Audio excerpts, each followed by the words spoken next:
so if you went ahead and simplified this out, you would have gotten the cosine of x is equal to positive 4 plus or minus the square root underneath your radical would be 16 plus 60 all over 10. And so the cosine of x is going to simplify to 4 plus or minus radical 76 all over 10. So this is where it's important to remember that the cosine of x is either going to be, and remember if you need your calculator, obviously you're going to need it, but I'm going to show you what I'm doing. If I do 4 plus radical 76 and divide that by 10, we're going to round to about 1.27, but then we have another answer, so those are arrows going down.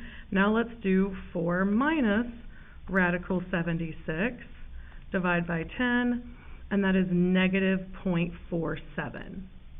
Now, unlike the quadratic formula, you would have said x equals, and you would circle that and call it a day. But we have to remember that this translates to us, when is the cosine of what angle measure about 1.27? And then when is the cosine of x about negative 0.47?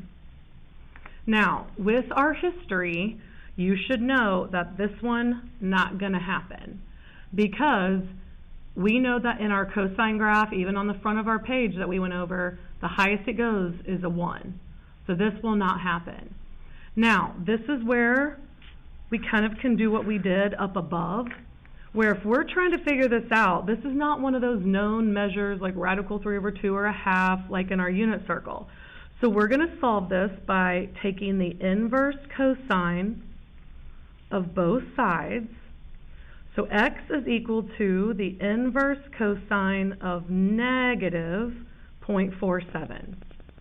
And so once again, there's a couple things you can do. I'm going to check my mode. I am going to go in radian mode, since that's what our final answer is going to be in.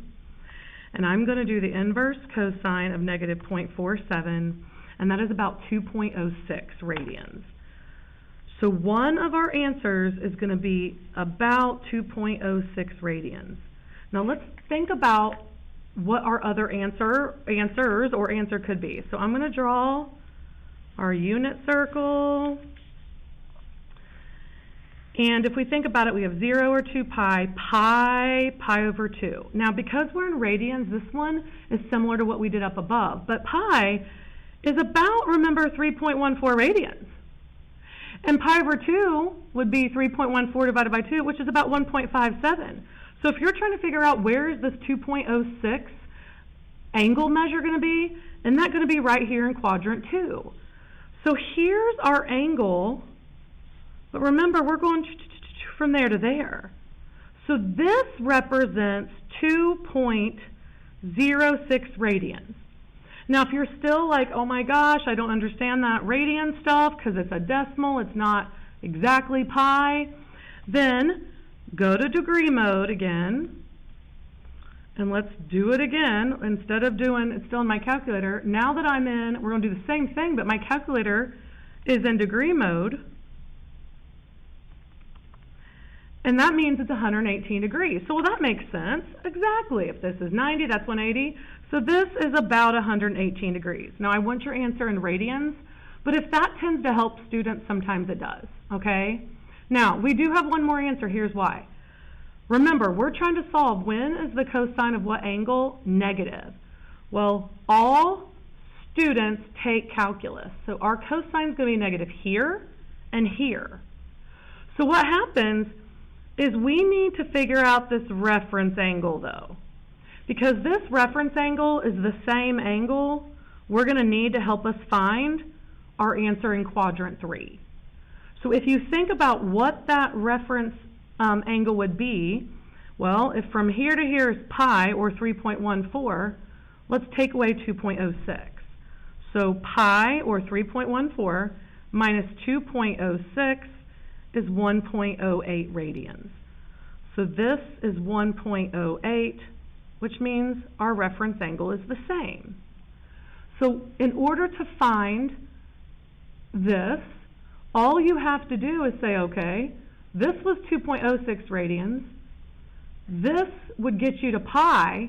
Well, but we need 1.08 radians beyond pi to get you in quadrant 3. So 3.14 plus 1.08 is about 4.22.